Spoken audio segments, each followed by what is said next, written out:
August 2025లో రాహువు ప్రభావం వల్ల బాధలు ఎదుర్కొనే అవకాశం ఉన్న రాసులు. రాహువు కుంభరాశిలో సంచరించడం వల్ల కొన్ని రాసుల వారికి సవాళ్లు ఎదురుకావచ్చు. ఎదురుకబోయే సవాళ్లు. వృషభ రాశి.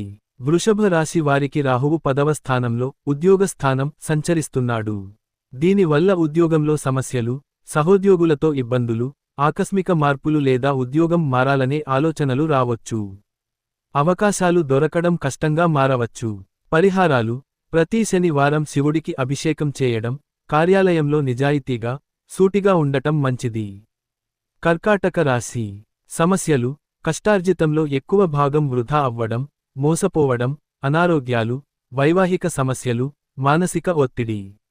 దూర ప్రాంతాలకు బదిలీ అయ్యే అవకాశాలు. పరిహారాలు. దుర్గాదేవి ఆరాధన, ఆర్థిక లావాదేవీలలో జాగ్రత్త. సింహరాశి. సమస్యలు. వ్యాపారంలో భాగస్వాముల వల్ల సమస్యలు, వివాహ ప్రయత్నాల్లో ఆలస్యం, ప్రేమ వ్యవహారాల్లో ఇబ్బందులు, వైవాహిక జీవితంలో అశాంతి. ఉద్యోగంలో ప్రాధాన్యం తగ్గడం. పరిహారాలు. హనుమాన్ చాలీసా పఠనం మేలు చేస్తుంది. సంబంధాలలో ఓర్పుగా ఉండటం. తుల రాశి. సమస్యలు.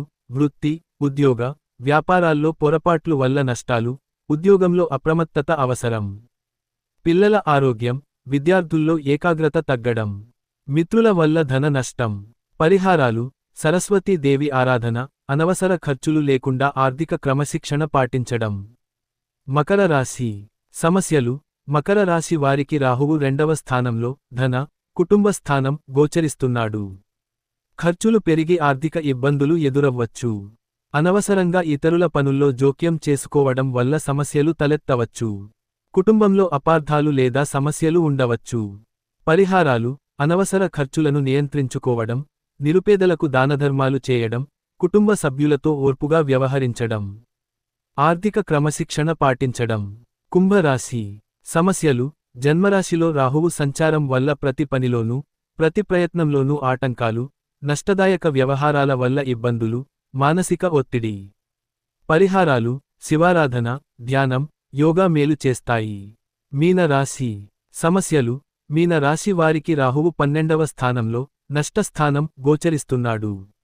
దీనివల్ల ఉద్యోగం కోల్పోయే అవకాశం, విదేశాల్లో పనిచేసే వారికి ఒడిదుడుకులు, ఆరోగ్య సమస్యల వల్ల ఖర్చులు, మానసిక ఆందోళన కలగవచ్చు.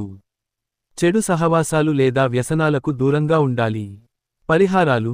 శివ చాలీసా పారాయణం చేయడం, ఆరోగ్య విషయంలో జాగ్రత్త వహించడం, ఆధ్యాత్మిక చింతన పెంచుకోవడం. రాశిలో 18 నెలల పాటు సంచరిస్తాడు. కాబట్టి నవంబర్ 2026 వరకు ఈ కింద తెలిపే సులభమైన పరిహారాలు పాటిస్తూ ఉంటే రాహువు ప్రభావం తగ్గించి కొంత శాంతింపజేయవచ్చు. ఓం నమః శివాయ జపం చేస్తూ ఉండడం. హనుమాన్ చాలీసా లేదా సుబ్రహ్మణ్య స్తోత్రం పఠించడం. శనివారం నాడు మినపప్పు, నల్ల నువ్వులు లేదా ఆవ నూనెను దానం చేయడం. పేదలకు, నిరాశ్రయులకు అన్నదానం లేదా వస్త్రదానం చేయడం. నల్ల కుక్కలకు ఆహారం పెట్టడం.